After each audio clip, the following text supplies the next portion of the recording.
भागवतं रसमालयं मुहुरहो रसिका भुवि भावुका नैमिषे निमिषक्षेत्रे ऋषयः शौनकादयः सत्रं स्वर्गाय लोकाय सहस्रसममासत त एकदा तु मुनयः प्रातर्हुताग्नयः सत्कृतं सूतमासीनं पप्रक्षोरितमादरात्। नारायण। श्रीमद् भागवत के आरंभ में भगवान वेदव्यास ने 3 मंगलाचरण कहे हैं, 3 श्लोकों में कल निवेदन किया था। सत्यम परम धीमहि पहला, दूसरा और तीसरा तीनों का पाठ किया गया। पहले मंगलाचरण में उन्होंने ब्रह्म माने भगवान का, परमात्मा का विवेचन, दूसरे में धर्म का विवेचन और तीसरे में वेद का स्मरण किया। इसका अर्थ क्या हुआ? हम सभी संसार के प्राणियों के पास या हम लोगों के लिए 3 ही बल हैं। ये 3 बल यदि किसी के पास नहीं है तो सही अर्थों में वह सबसे दुर्बल, चाहे वह जितना प्रबल अपने को मानता जानता हो, लेकिन सबसे दुर्बल वह है जिसके पास ये 3 बल नहीं। 3 बल कौन कौन है? ऊपर ब्रह्म का बल, जो ऊपर, बहुत से लोग कहते हैं कि हमारे ऊपर कोई नहीं है, ऐसा भी बहुत लोग कहते हैं। कोई कहते हैं कि हमारे ऊपर नीचे भी कोई नहीं, लेकिन शास्त्रकार ने श्रीमद् भागवत के आरंभ में ही निर्देश किया कि सभी प्राणियों के ऊपर, नीचे और उसके समीप, तीनों ही स्थानों में एक एक शक्ति है। यदि उसका अनुभव वह नहीं करता तो वह अभागा है, और तब उस स्थिति में वह निश्चित रूप से बलहीन है। ऊपर ब्रह्म का बल है, ब्रह्म माने भगवान परमात्मा, और नीचे पृथ्वी पर धर्म का बल है। पृथ्वी पर जिसके पास धर्म का बल नहीं है, उसने न केवल अपना बल्कि अपनी कई पीढ़ियों का लोक और परलोक बिगाड़ा। इसलिए ऊपर ब्रह्म का बल, नीचे धर्म का बल, और दोनों को साधने के लिए व्यवहार में शास्त्र का बल। पहला मंगलाचरण जन्माद्यस्य यतोन्वयादितरतश्चार्थिस्वभिज्ञः पुराण तेने ब्रह्महृदायनादि कवये मुह्यन्ति यत्सूरयः तेजो वारिमृगां यथा विनिमयो यत्र त्रिसर्गो मृषा धाम्ना स्वेन सदा निरस्तकुहकं सत्यं परम धीमहि। परम सत्य, परात्पर परब्रह्म परमात्मा, उसका हम ध्यान करते हैं। क्या ब्रह्म का बल बदला है? यह कौन है?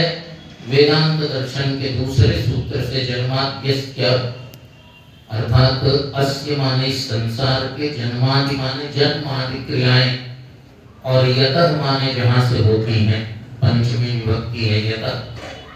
यतः माने जहां से, जिस ब्रह्म से इस पूरे संसार का जन्म लेना, इसका पालन होना, और फिर इसका नव निर्माण संहार होना, जहां से होता है वही परमात्मा है, वही ब्रह्म है।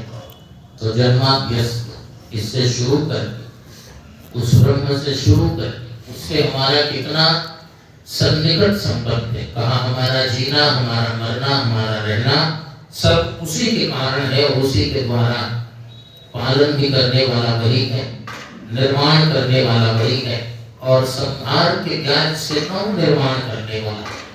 बहुत बूढ़े हो जाएं, बहुत पुराने हो जाएं, बहुत अशक्त हो जाएं, बहुत रुग्ण हो जाएं, तो कभी कभी तो लोग कहने लगते हैं, भले हृदय से ना कहेंगे, ऊपर से कहते हैं कि अब मुझे ले चलते तो अच्छा है।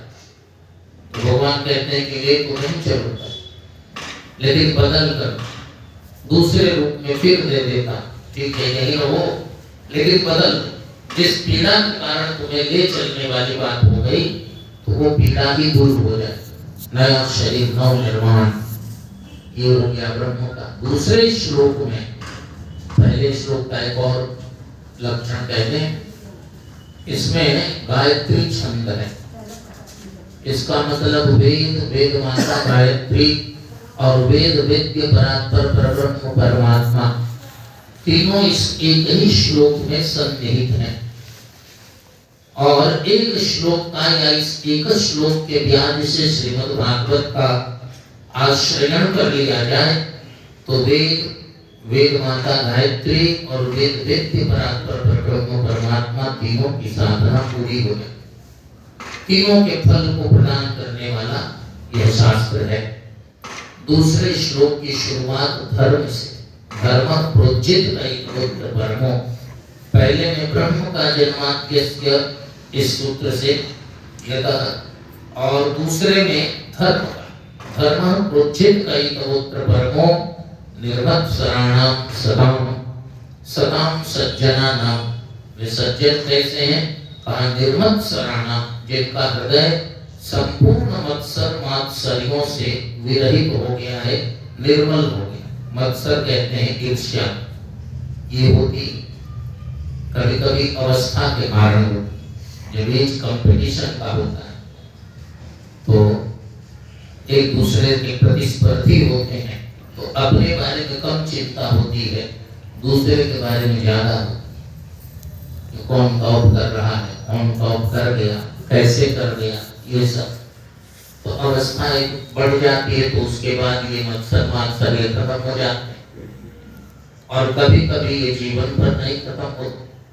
मत माने मुझसे, मत, और सर माने अग्रे सरति, सरति गच्छति, फला मुझसे आगे जा, क्यों जा रहा है? अरे भाई इसमें क्या कंपटीशन की बात है? आगे चलते चलते चलते बहुत लोग चले जा रहे हैं, उनसे कंपटीशन क्यों नहीं करते हो? इसलिए मत अग्रे सरति, मुझसे आगे जा रहा है, तो ये ठीक नहीं है। एक प्रतिस्पर्धा। तो धर्म प्रोज्जित ब्रह्मो निर्मत्सराणाम सताम वेद्यं वास्तवमत्र वस्तु शिवदम् तापत्रयोन्मूलनम्। श्रीमद्भागवते महामुनिकृते किं वा परैरीश्वरः सद्यो हृद्यवरुध्यते प्रकृतिभिः शुश्रूषुभिः तत्क्षणात्। ऐसा धर्म, जिस धर्म को निर्मत्सराणाम सताम, महात्माओं ने, महापुरुषों ने उस धर्म का पालन किया, उसका आचरण किया। उस धर्म जिसको सुनने से उसी तत्क्षण सुनते ही, और परीक्षित जी जैसे लोग जो है विमान में बैठकर वैकुंठ चले गए, सत्य मुक्ति उनकी हो गई। उस धर्म का विवेचन इसमें किया गया है, जिसके द्वारा वेद्यम वास्तव मात्र वस्तु शिवदम, जो वास्तव में वेद्य माने जानने योग्य वस्तु है, जो ब्रह्म विद्या है, ब्रह्मात्म विज्ञान है, जिसके द्वारा शिव माने कल्याण की प्राप्ति होती है, उस वस्तु का इसमें निर्देश किया गया है, जिसके आश्रय से दैहिक दैविक भौतिक तीनों तापों की निवृत्ति हो जाती है, उन्मूलन हो जाता है। तापत्रयोन्मूलनम, बिना इनको जाने तीनों ताप पीड़ित हमारा छोड़ते नहीं, कभी दैहिक, कभी दैविक, कभी भौतिक। फिर आगे तीसरे मंगलाचरण की शुरुआत निगम माने वेद शब्द से करते हैं। निगम कल्प तरोर गलितम फलम शुक मुखाद मृतद्रव संयुतम। निगम माने वेद, पृथ्वी के प्राणियों के लिए, पृथ्वी के जीवों के लिए वेद क्या है? कल्प वृक्ष है। जैसे स्वर्ग के प्राणियों को कल्प वृक्ष के सामने जाकर केवल कल्पना करनी है, विचार करना, और उनकी समस्त अभिष्ट वस्तुएं उन्हें मिल जाती है। उसी तरह निगम माने वेद जो है वह हमारी कल्पना का विषय है। हमने जो कल्पना किया बस भगवान वेद कल्प वृक्ष के समान उन समस्त विषयों को प्रदान कर देते हैं। तो निगम कल्प तरोर गलितम फलम, और वह श्रीमद् भागवत जो वेद रूपी कल्प वृक्ष का गला हुआ फल है, शुक मुखाद मृतद्रव संयुतम, भगवान श्री सुखदेव के श्रीमुख से, और इसका संस्पर्श हो जाने से इसमें अमृत द्रव का सन्निवेश हो गया है। ऐसे पिबत भागवतम रसमालयम, इस भागवत रस को आसमंतात लय पर्यंतम पिबत, आरंभ से जब से होश हुआ तब से लेकर और जब तक ये पंच तत्वों का पंच तत्वों में विलय न हो जाए, अर्थात शरीर पूरा न हो जाए, तब तक पीते रहो। पिबत पिबत भागवतम रसमालयम, मुहुरहो रसिका भुवि भावुका, मुहुः माने बार बार, बार बार पियो, क्योंकि ये भुवि माने पृथ्वी पर ही सुलभ है। पृथ्वी छूट जाएगी, स्वर्ग मिल जाएगा, वैकुंठ मिल जाएगा, लेकिन कथा नहीं, कथा का जो आनंद है वह नहीं मिलेगा, कथा का जो पुण्य है वह नहीं मिलेगा। इसलिए मुहुरहो रसिका भुवि भावुका, नैमिषे निमिष क्षेत्रे ऋषयः शौनकादयः, श्री शौनक जी के नेतृत्व में पृथ्वी के 88,000 ऋषि लोग नैमिषारण्य के पवित्र चक्र तीर्थ में सत्रम माने यज्ञ कर रहे हैं। यज्ञम इसलिए यज्ञ कर रहे हैं तो एक उद्देश्य है, इसका मतलब बिना उद्देश्य के कोई काम हम नहीं करते, उद्देश्य से ही। और जब बिना उद्देश्य के कोई काम नहीं करते तो जीवन का तो बड़ा उद्देश्य है, जीवन उद्देश्य ही नहीं। किस उद्देश्य से ये जीवन मिला है, इसको जानने, इसको विचार करने की आवश्यकता हो। इसलिए एक क्षण भी इसका निरुद्देश्य व्यर्थ न हो, बेकार न हो, इसका ध्यान रखना चाहिए। तो ऋषियों उद्देश्य रखा, सत्रम स्वर्गाय लोकाय, स्वर्ग लोक के लिए हम स्वर्ग में जाएं। स्वर्ग को कुछ लोग ईश्वर भी मानते हैं, मीमांसकों का ईश्वर जो है वह स्वर्ग ही है, यज्ञ का फल स्वर्ग है। हम जिस स्थिति में इससे बढ़िया स्थिति में पहुंचे ये स्वर्ग है। लेकिन भाष्यकार ने कहा स्वर्ग गीयते असौ विष्णु, स्वर माने सामवेद के स्वरों से जिन भगवान का निरंतर गान किया जाता है उन श्री विष्णु का नाम है स्वर्ग।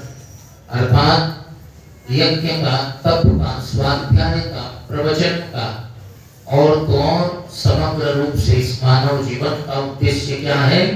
विष्णु यत् परमं पदम, भगवान श्री विष्णु की प्राप्ति, जो परमम पदम सबसे हाईएस्ट पोजीशन, सबसे परम पद, सबसे बड़ा पद, सबसे बड़ी जगह जो है वो भगवान श्री विष्णु है। उनकी प्राप्ति जो है वो तद विष्णु परमम पदम भगवान में कहते हैं। और श्रीमद् भागवत में विष्णु यत् परमं पदम, तो उस पद को प्राप्त करना। तो सत्रम स्वर्गाय लोकाय सहस्त्र सम्मासः, हजारों माह तक अर्थात दिनों तक अर्थात वर्षों तक माने अनंत समय तक चलने वाले सत्र का यज्ञ का आयोजन। तएकदा तु मुनयः प्रातरुत्थात्मयः, एक बार उन महात्माओं ने प्रातः काल प्रज्वलित अग्नि में आहुति देने के बाद, यहाँ मुहूर्त का ध्यान रखें, महात्मा लोग मुहूर्त का ध्यान रखें, किस मुहूर्त में सोना है, किस मुहूर्त में जगना है, किस मुहूर्त में पूजा करनी है, इसका हमारे यहाँ बड़ा ही सुंदर विवेचन। आयुर्वेद के अनुसार मुहूर्त माने काल, काल विशेष जो उसके लिए उपयुक्त मुहूर्त है। इसी से सारे काम हमारे यहाँ मुहूर्त से होते हैं, मुहूर्त विज्ञान।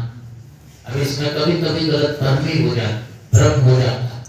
लोग कहते हैं कि इस समय खर मास है तो शुभ काम करे कि नहीं करे। अरे भाई, अशुभ काम करने के लिए कोई मुहूर्त नहीं होता, पहली बात। और रह गई बात शुभ काम की, तो खर मास बढ़िया मास है, धनुर्मास देव से कहते हैं। जब मीन में और धनु में 2 बार सूर्य आते एक महीने, तो उसको खर मास कहते। धनु और मीन ये 2 राशियां ही इनके स्वामी बृहस्पति होते हैं। भगवान सूर्य भी जब अपने गुरु बृहस्पति के घर में चले जाते हैं तो इधर के सारे व्यापार बंद हो जाते, विवाह नहीं होंगे और कोई काम नहीं होगा, क्योंकि सूर्य वहां यहाँ नहीं अपने गुरु के पास। गुरु के पास रहने पर हम लोग गुरुदेव की सेवा में रहते थे तो फोन बंद कर देते। वहां यदि फोन की घंटी बज गई तो गए काम। तो भगवान सूर्य भी जब गुरु के बृहस्पति के घर में होते हैं, धनु में या मीन में, तो उनका सब बंद रहता है, तो इधर वो आते नहीं। लेकिन कोई समय वो अशुभ नहीं है, समय तो बहुत शुभ है, समय अच्छा है। तो इसलिए हमारे यहाँ भोजन का मुहूर्त है, स्नान का भी है, भोजन का भी है और विश्राम का भी।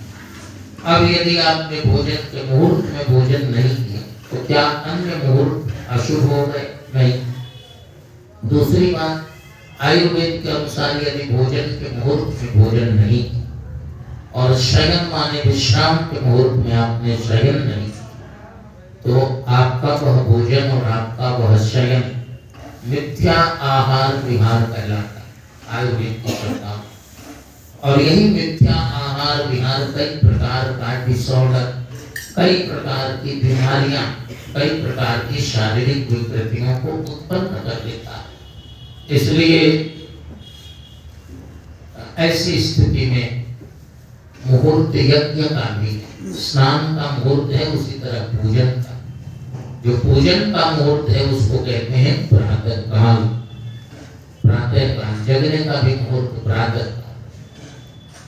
एक सज्जन को किसी ने 6 बजे सुबह फोन कर, हमारे यहाँ कई राकेश हैं, राकेश उपाध्याय, राकेश गुरखा, राकेश मिश्र, कई। तो राकेश गुरखा जी को हमारे एक सज्जन ने दिल्ली के जिनको आपने कहा कि ये यहाँ के अकेला जी हैं, समझ गए ना? तो वो 3 बजे डॉट जग जाते, एकदम 3 बजे। अच्छा, दिल्ली में भी? हाँ, दिल्ली में वो, हाँ हम समझ अकेला। हाँ। तो वो जो है वो 3 बजे जगने के बाद फोन पर सब रिकॉर्ड नहीं करना है। काट दीजिए उसको, रिकॉर्ड में मत लो। आप हो गए।